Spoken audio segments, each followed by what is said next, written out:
Welcome once again to Gene Ho. Gene, you're intriguing me on various levels, especially photography. I'm a real fan. But listen, I think you've gone astray because you're not doing so much with the Trump man at the moment. Has paparazzi ever tempted you? You know what? The thing with the most fascinating thing about politics in photography is access, and that's the thing that I had with Trump all this time. I'll tell you a great story about it. When we were when I was with the campaign, the press and all the people that were there at the rallies, they had to stay in what we call the media pit. And so the media pit was a floor, probably, I don't know, 100 yards from the actual stage. And that's where they all had to stay. And if they were polite enough, they would be invited and taken up to the front and then ushered away back. And so it's interesting when a person goes to a rally, Rodney, the people that go to the rally is actually closer to Donald Trump than the media, which should tell you something that Yeah. you're actually getting a closer view of the president of the United States, more accurate than the media. Now, with me, I wasn't part of the media. I was what you call for me, I was what you call a part of the campaign. So I had all access in the back. But for the media, the paparazzi, they had to stay in the way back. You can earn a lot of money if you get the right picture, can't you? You can retire off it. Well, many photographers have done very well with it. Now, in this age, we said this before, but perhaps the most photographed person in history is Donald Trump because he came in at the tail end of the digital phenomenon where everyone had a phone right on a camera right on their phone. He may be very well the most photographed person in the world. So you have to keep that in mind. But it's what has happened with photography and Donald Trump is the perfect time, really, with cell phones and technology, and everyone has their own phones, and we've seen it in real time when it came to Donald Trump.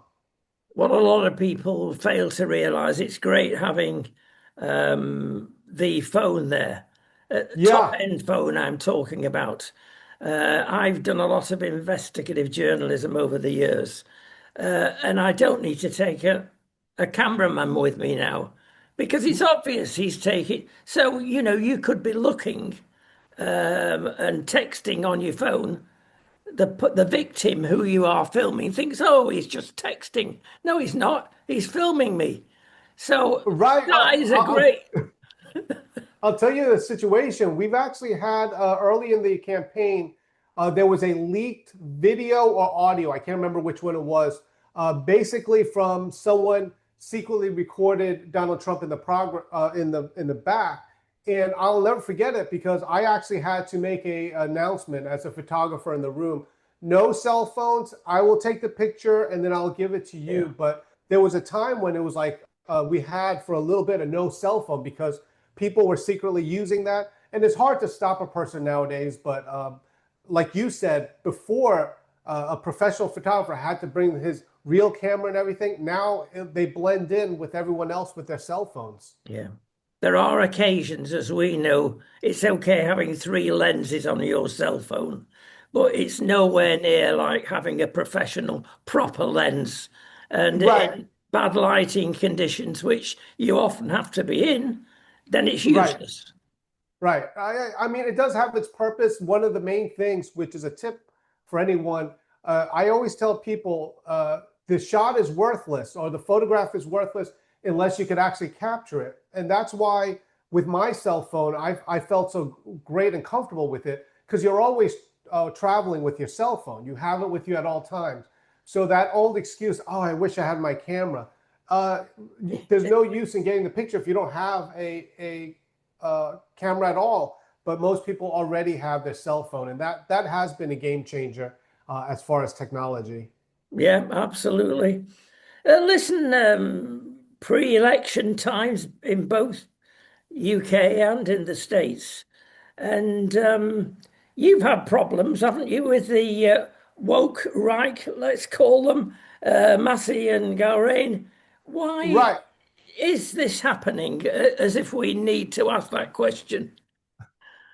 Well, I think the problem with American politics right now is you have a faction of the right that claims to be a faction of the right, but even worse, they claim not only to be a faction of the right, which you would imagine would be welcome, but the problem is many of these have posed themselves as an ally to Donald Trump, as MAGA. And I think that's where the problem comes. There's really, it's always been there. We have in our country what we call the libertarians, which a lot of these woke right are. They're really libertarians in the vein of Ron Paul, in the vein of Rand Paul. They're really libertarians. However, the problem becomes when these ones claim to also be MAGA, and they say, "Whoa, you're not MAGA, we're MAGA," and Donald Trump already defined that. And I know this because when I was Donald Trump's photographer, this was before Make America Great Again. The earliest pictures that we've had with Donald Trump that I took had people in Trump t-shirts, but they were not Make America Great Again. And so Donald Trump actually founded that movement, and it's really trying to be hijacked by the woke right. Yeah, there's been a big win, isn't there, in Louisiana for Trump. I mean, Yeah. it's hinted he could finish up with 12 extra seats. Yeah, overall, because of the Supreme Court's decision in Louisiana, for the midterms, it does give a tremendous advantage. Now, it's almost like we'll accept it where where it comes from. But this is because the Supreme Court said that it was unconstitutional to draft the gerrymandering based upon race, and so now these some of these districts are being redrawn, which gives an advantage to the Republicans for the Yeah. midterms, which is very good news for Donald Trump, to be Yep. honest. And if SCOTUS says it, you can get away with gerrymandering, I suppose. Yeah, well, the interesting thing about it is, of course, you know that not only do we have the United States Supreme Court, but each state has their own Supreme Court. And in Virginia, it was the Virginia State Supreme Court that also backed that decision and just basically erased the gerrymandering that was done by the Democrats and then changed that to flip it back to what it originally was rather than changing it. So that I think might have saved already right there like 4 seats, I think 3 or 4 seats. How do you get onto a state court with such power? What qualifications do you need? I When it came to this on some of the states, works the same way. In Atlanta, I met one of the Supreme Courts of Atlanta, and it's almost the same process. These are judges that served in lower districts, and it's the same in most states. It's the same process where the governor, when a seat gets open, they will nominate somebody, and then that person has to be gone through their Senate for approval. So it's almost the same. United States, each state has basically a government very, very similar to the United States, where they have a House and a Senate. I think there might be one exception. Don't quote me, but I think maybe Minnesota or Minnesota. I think they might have only a House, no Senate, or something like that. Almost like the MPs, they only have one House. But each state does it a little bit different, and it's still the people's representatives that approve of it. Alaska being apart from everybody, are they under the same regime? Are you talking about Alaska? You know, it's funny because for everyone, they're kind of the forgotten. We call it the continental United States. So if you're not if you're not connected with us, like Hawaii and Alaska, sometimes they tend to be forgotten, which is pretty funny. But you have to remember we have Guam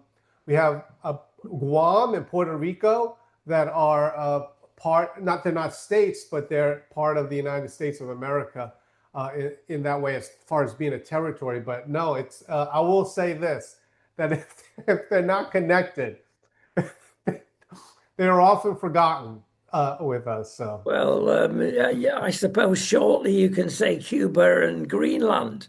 right, right, right. We'll see. We'll see how that happens.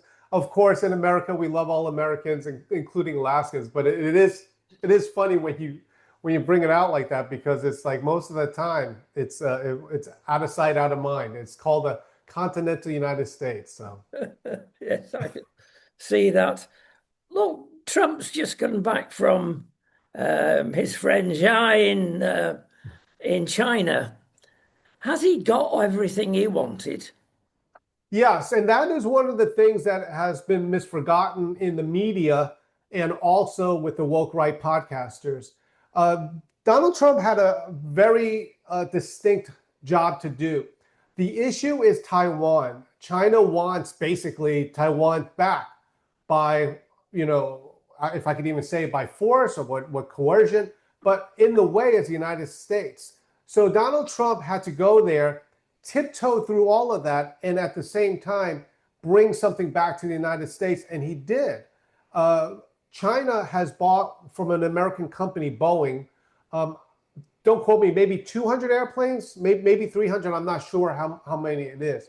But Donald Trump paraded United States CEOs, brought them to China and says, we would love to do business with you. We'd love to be friendly with you.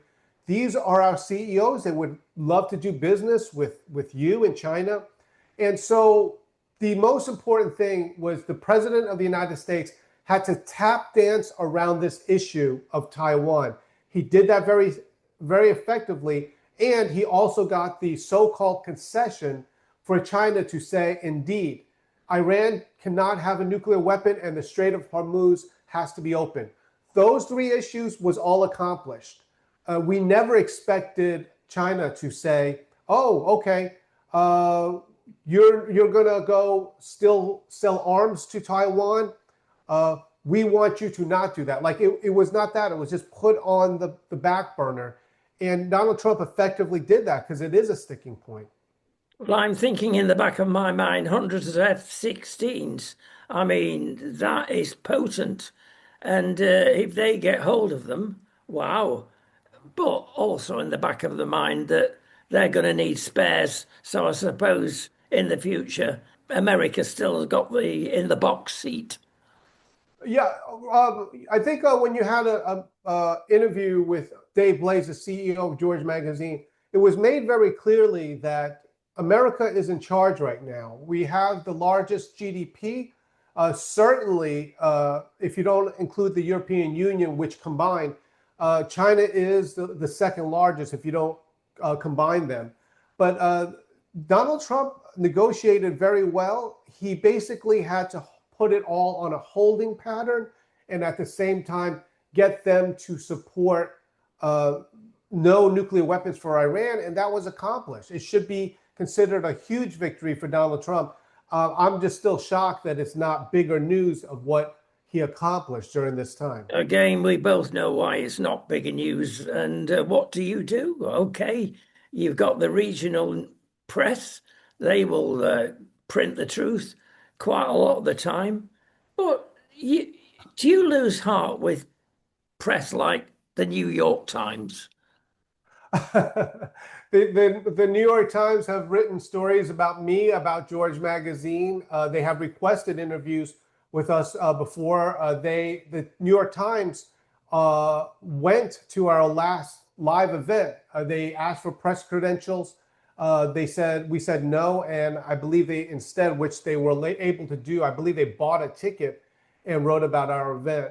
The thing is, Rodney, with your platform and our platform, we are not peddling crazy conspiracy theories, but at the same time, we're peddling accurate news that is accurately sourced, and we tell things like it is. If Donald Trump went to China, and did very well, we will tell that. If he didn't do well, we would also tell that. You can watch our dispatch. There are times when even our personally preferred candidate might not be doing as well. We'll write about that. But that's the difference between what we're doing. Yes, we have biases. I have personal biases, but we do our best to present the information out there for people to read and to be sourced by it. It's really what it should have been, journalism. Yeah, talking about personal biases in the UK, we've had the Great March on Saturday, and Okay. about 100,000 people attended that, and they were complaining about the lack of free speech in the United Kingdom and the behaviour of Sir Keir Starmer, who must be the worst Prime Minister we've ever had. And I think the PM shot himself in the foot. He has stopped 11 people getting visas to come over and speak at the Prime meeting at the end of the march. Some were American, and several were actually MEPs in Europe. Now, this is astonishing. And he came out and said, I'm not having undesirables in the country. Now, this is a peaceful march, the most peaceful march that's been in London for years, because it's family and because it's Christian, a lot of it. And there, of course, speaks a person that has no faith and is proud in his lack of faith and has led the United Kingdom into utter and complete chaos. Now, he never says anything about the pro-Palestinian marches, which have caused havoc over the months and years. But for this march, he assembled special vehicles that are not required at pro-Gaza marches. He's got special cameras for facial identification, and it's been a bit of a nonsense. Basically, as a non-believer and a declared atheist, he's anti-Christian and actually pro-Muslim. Well, actually, what we have seen in America is this is how the whole thing with Donald Trump came about in the first place, where I would say the Christian right, and I say that specifically, the Christian right basically felt like their voices weren't heard. 3 years ago, George Magazine, or I think maybe 2 or 3 years ago at this point, George Magazine did an article when Donald Trump was not president, and it was on the persecution of Christians in Nigeria, especially. Now, you would think right now, it was like, okay, well, why do we care about, we should be just America first. But Donald Trump was the first American president to actually talk about these rights for Christians. We're not talking all religions, specifically for Christians. And I believe that they just took out one of the leaders that was persecuting Christians in Nigeria. So this president is standing up, our president is standing up for Christians. And I think if you have something similar to that in the UK, that is what really started and created this Donald Trump, is these people who felt like their voices weren't heard. And this was in the beginning, the very woke time period that brought this there. So ultimately, by maybe Starmer blocking certain things or making it inconvenient, it makes people angrier. Absolutely. The march doubled in size because when you get a Brit that's upset, he does exactly opposite to what he's told. And that's what happened. Yeah, I believe that's the case. Yes. Yes, absolutely. And it's very sad. In fact, America has helped by sending delegations to Britain about free speech from time to time. And we do welcome that. And it's highlighted the problem we have. We've had several street preachers arrested, fined for something that's been freedom in Britain for years. Hyde Park Corner is famous, of course, for everybody expressing their view. No longer. As a Christian, you've got to be very careful. You've got to look round and say, am I within 300 yards of a clinic for abortion? You can't pray. You can't close your eyes. You're arrested. Now, this is Great Britain. Magna Carta, 1215, everything. Like I said, I think the spark of it, quite frankly, started in America. I'm sure there was back then, but this is what the Trump phenomenon was created. And I remember it. I was back there. I saw the people, and today they still love Donald Trump because they feel like they have been given a voice with Donald Trump, and he's transformed America. So we'll see how it filters down to the rest of the world. We talked about this, but Duterte's in Philippines and Bolsonaro, these are people that were very. I won't defend everything they did, but they were very pro-populist with this movement, and they were silenced. I know there's other circumstances involved with that, but they were silenced, and so we'll see how it filters down to the rest of the world here. Yes, great. More of it. Bring it on. Thanks so much. It's been a joy. And get back to work. We've Yes, overstayed our absolutely. time with you. And I want to thank your audience. I know our audience on our side, georgemagazine.com, loves what you're doing, and they actually like this sort of content as we've been really trying to expand our readership to understand what's going on in different parts of the world, because that is where the so-called battlefield is today. So our readership thanks you, and we really thank your readership. Just go to georgemagazine.com. Thanks, Gene. See you Thank very you. shortly. You got it.